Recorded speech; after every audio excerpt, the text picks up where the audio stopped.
was given. Okay. 2 minutes is. Thank you, Mr. Chairman, and welcome, Mr. Secretary. When it comes to the administration's financial regulatory plan, not unlike their trillion-dollar health care plan, it will prove to be terribly expensive and lead to forms of rationing. First, the administration's proposal rewards regulators with sweeping new draconian powers like the CFPA to regulate industries as diverse as car rental companies, advertising agencies, and neighborhood department stores, all of which will simply make credit more expensive and less available to struggling small businesses and American families throughout our nation. The administration proposal also includes the designation of certain companies as Tier 1 financial holding companies. The administration's proposal, I fear, will simply codify the policy of too big to fail and enshrine us as a bailout nation. Now, some maintain that bailouts have brought us to the verge of a recovery.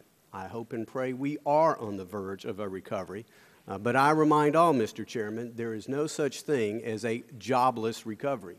No jobs, no recovery.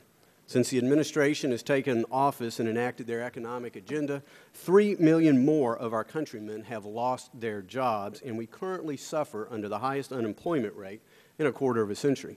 The administration's continued bailouts of Fannie, Freddie, AIG, Chrysler, GM, and the list goes on, have hampered our economic recovery and helped our nation pass a very important milestone, the first $1 trillion deficit in our history, not to mention a budget which will triple the national debt over the next 10 years.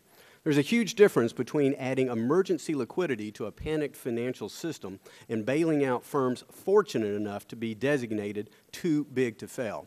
Under the latter policy, the big get bigger, the small get smaller, the taxpayer gets poorer, and our children get saddled with the mother of all debts. Clearly, reforms are needed, but the best way to end taxpayer bailout of failed companies is to simply end taxpayer bailouts of failed companies. The best way to protect consumers is with competitive markets, vigorous enforcement of anti-fraud laws, and effective disclosure that is easily understood. Thank you, Mr. Chairman. Thank you, Mr. Secretary.